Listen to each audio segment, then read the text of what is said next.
ನಮಸ್ಕಾರ ಎಲ್ಲರಿಗೂ ರಾಶಿ ಕುಕಿಂಗ್ ಚಾನಲ್ಗೆ ಸ್ವಾಗತ. ನಾನು ಮಮತಾ ಬಸವರಾಜ್. ಇವತ್ತಿನ special recipe simple egg curry.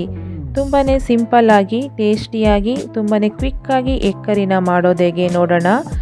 ಮೊದಲು ಮಸಾಲೆಯನ್ನು ರೆಡಿ ಮಾಡ್ಕೊಳ್ಳೋಣ. ನಾನಿಲ್ಲಿ ಒಂದು ಮಿಕ್ಸಿ ಜಾರಿಗೆ 4 ಟೇಬಲ್ ಸ್ಪೂನ್ ಹಸಿ ತೆಂಗಿನಕಾಯಿ, ಹಾಗೆ 2 ಟೇಬಲ್ ಸ್ಪೂನ್ ಉರಿಗಡಲೆ, ಒಂದು ಕಟ್ ಮಾಡಿದಂಥ ಈರುಳ್ಳಿ, ಒಂದು 10 ಎಸಳು ಬೆಳ್ಳುಳ್ಳಿ, ಅರ್ಧ ಇಂಚಷ್ಟು ಶುಂಠಿ, ಒಂದು ಕಟ್ ಮಾಡಿರುವಂತಹ ಟೊಮ್ಯಾಟೊ, ಸ್ವಲ್ಪ ಕೊತ್ತಂಬರಿ ಸೊಪ್ಪು, ಹಾಗೆ ಅರ್ಧ ಪೀಸ್ ಚಕ್ಕೆ, 4 ಲವಂಗನ ಸೇರಿಸಿ ಇವಾಗ ಇದನ್ನು ರುಬ್ಕೊಳ್ಳೋಣ. ನೋಡಿ, ಇವಾಗ ಇದು ರುಬ್ಬಿದ್ದಾಗಿದೆ. ಈ ಕಡೆ ನಾನಿಲ್ಲಿ ಒಂದು ಕಡಾಯಿನ ಬಿಸಿ ಮಾಡಲು ಇಟ್ಕೊಂಡಿದ್ದೀನಿ. ಆದಷ್ಟು ಸ್ವಲ್ಪ ಅಗಲ ಇರೋ ಪಾತ್ರೆನ ಇಟ್ಕೊಳ್ಳಿ.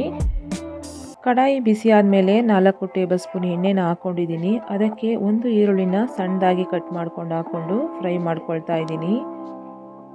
ಚಪಾತಿ, ಪರೋಟ, ಮುದ್ದೆ, ಅನ್ನ ಜೊತೆ ಈ ರೆಸಿಪಿ ಅಂತೂ ತುಂಬಾ ಪರ್ಫೆಕ್ಟ್ ಆಗಿರುತ್ತೆ, ತುಂಬಾ ಟೇಸ್ಟಿಯಾಗಿರುತ್ತೆ. ಇವಾಗ ಈರುಳ್ಳಿ ಫ್ರೈ ಆಗಿದೆ. ಇದಕ್ಕೆ ನಾನು 4 ಟೊಮೊಟೊನ ಸಣ್ಣದಾಗಿ ಕಟ್ ಮಾಡ್ಕೊಂಡು ಹಾಕ್ಕೊಂಡಿದ್ದೀನಿ.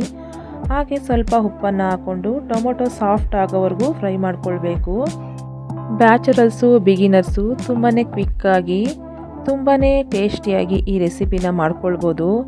ತುಂಬ ಸಮಯನೂ ಕೂಡ ಬೇಕಾಗಿಲ್ಲ. ತುಂಬಾ ಕಡಿಮೆ ಸಮಯದಲ್ಲಿ ಈ ರೀತಿ ರೆಸಿಪಿನ ಮಾಡಿಕೊಂಡ್ರೆ ತುಂಬಾ ಟೇಸ್ಟಿಯಾಗಿರುತ್ತೆ. ಇವಾಗ ನೋಡಿ, ಟೊಮೊಟೊ ಚೆನ್ನಾಗಿ ಫ್ರೈ ಆಗಿದೆ. ಇದಕ್ಕೆ ನಾನು ರುಬ್ಕೊಂಡಿರುವಂತಹ ಮಸಾಲೆನ ಹಾಕ್ಕೊಳ್ತಾ ಇದ್ದೀನಿ.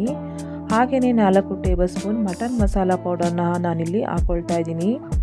ನಿಮ್ಮ ಹತ್ರ ಮಟನ್ ಮಸಾಲ ಪೌಡರ್ ಇಲ್ಲ ಅನ್ನೋದಾದರೆ ನೀವು ಚಿಲ್ಲಿ ಪೌಡರ್ ಮತ್ತು ಧನಿಯಾ ಪೌಡರ್ನ ಸಮ ಪ್ರಮಾಣದಲ್ಲಿ ಹಾಕ್ಕೊಳ್ಬೋದು. ನೀವು ಖಾರಕ್ಕೆ ತಕ್ಕ ಹಾಗೆ ನೀವು ಚಿಲ್ಲಿ ಪೌಡರ್ ಮತ್ತು ಧನಿಯಾ ಪೌಡರ್ನ ಹಾಕ್ಕೊಳ್ಬೋದು. ಅದನ್ನು ಕೂಡ ಟೇಸ್ಟು ತುಂಬಾ ಚೆನ್ನಾಗಿ ಬರುತ್ತೆ.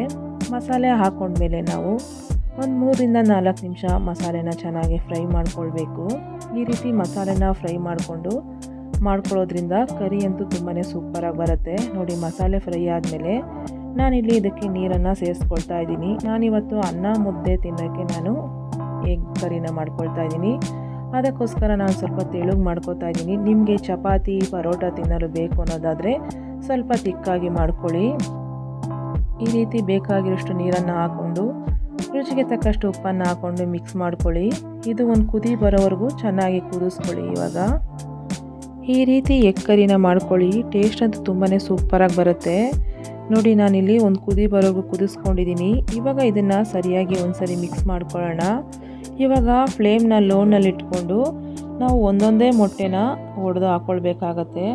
ನೋಡಿ, ನಾನಿಲ್ಲಿ ಒಂದು ಕಪ್ಗೆ ಒಂದೊಂದೇ ಮೊಟ್ಟೆನ ಒಡೆದು ಹಾಕ್ಕೊಳ್ತಾ ಇದ್ದೀನಿ. ಈ ರೀತಿ ಕಪ್ಗೆ ಅಥವಾ ಸೌಟ್ಗೆ ಮೊಟ್ಟೆನ ಒಡೆದು ಹಾಕ್ಕೊಂಡು ಸಾಂಬಾರಿಗೆ ಹಾಕೋದ್ರಿಂದ ಮೊಟ್ಟೆ ನಾವು ಹೇಗೆ ಹಾಕ್ತೀವೋ ಹಾಗೆ ಇರುತ್ತೆ, ಉಂಡುಂಡೆ ಥರ. ಇಲ್ಲಾಂದರೆ ಎಲ್ಲ ಕಡೆ ಸ್ಪ್ರೆಡ್ ಆಗಿಬಿಡುತ್ತೆ, ಅಷ್ಟೊಂದು ಚೆನ್ನಾಗಿ ಬರೋದಿಲ್ಲ. ಇವಾಗ ನೋಡಿ, ನಾನು ಎಲ್ಲ ಮೊಟ್ಟೆನೂ ಈ ರೀತಿ ಹೊಡೆದು ಹಾಕ್ಕೊಳ್ತಾ ಇದ್ದೀನಿ. ನಾನಿವತ್ತು ಒಂದು 5ರಿಂದ 6 ಜನಕ್ಕೆ ಆಗೋಷ್ಟು ಎಗ್ ಕರಿನ ಮಾಡ್ಕೊಳ್ತಾ ಇದ್ದೀನಿ. ನೀವು ಕಡಿಮೆ ಕ್ವಾಂಟಿಟಿಲಿ ಮಾಡ್ಕೊಳ್ತಿದ್ರೆ ನಾನು ಹೇಳಿರುವಂಥ ಇಂಗ್ರೀಡಿಯೆಂಟ್ಸ್ನಲ್ಲಿ ಸ್ವಲ್ಪ ಕಡಿಮೆ ಹಾಕ್ಕೊಂಡು ಮಾಡ್ಕೊಳ್ಳಿ. ಮೊಟ್ಟೆ ಎಲ್ಲ ಹಾಕಿದ್ಮೇಲೆ ಕೈ ಆಡಿಸ್ಬಾರ್ದು, ಆಗ ಮಾಡೋದ್ರಿಂದ ಮೊಟ್ಟೆ ಎಲ್ಲ ಒಡೆದೋಗುತ್ತೆ. ನೋಡಿ, ಈ ರೀತಿ ಕುದಿ ಬಂದಮೇಲೆ ಮುಚ್ಚಿ ಒಂದು 10 ನಿಮಿಷ ಕುಕ್ ಮಾಡಿಕೊಂಡ್ರೆ ತುಂಬಾ ಸಿಂಪಲ್ ಆಗಿರುವಂತಹ ಮೊಟ್ಟೆ ಮಸಾಲ ಕರಿ ರೆಡಿ ಆಗುತ್ತೆ. ನೋಡಿ, ನಾನು 10 ನಿಮಿಷ ಕುಕ್ ಮಾಡ್ಕೊಂಡಿದ್ದಾಗಿದೆ. ನೋಡಿ, ಎಷ್ಟು ಸೂಪರಾಗಿ ಬಂದಿದೆ ಅಲ್ವಾ. ನಾವು ಹಾಕಿರುವಂತಹ ಮೊಟ್ಟೆ ಎಲ್ಲ ನಾವು ಹೇಗೆ ಹಾಕಿದ್ದು ಹಾಗೇ ತುಂಬಾ ಚೆನ್ನಾಗಿ ಬಂದಿದೆ.